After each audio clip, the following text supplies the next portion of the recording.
हम लोग फिलहाल ऊपर खड़े हैं, देख सकते हो पहाड़ के ऊपर, देख सकते हो गाइस,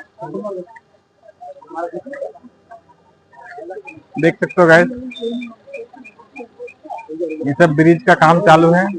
कितने सारे सब सामान आए हैं, 2 क्रेन आए हैं, देख सकते हो गाइस। ये सब वहां से सामान अनलोडिंग कर रहे हैं गाइस। और ये देख सकते हो, ये पूरा सब पिलर पिलर दिख रहा है गाइस। ये सब ब्रिज बनेगा, जैसा ये ब्रिज है,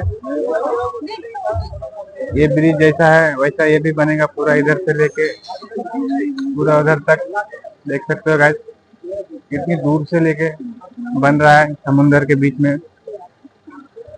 ये नज़ारा है बांद्रा मैनेजमेंट गार्डन के, देख सकते हो। ये सामने गेट की एंट्री है। और हम लोग अभी फिलहाल, वीडियो अच्छा लगा तो गाइस लाइक करो, शेयर करो।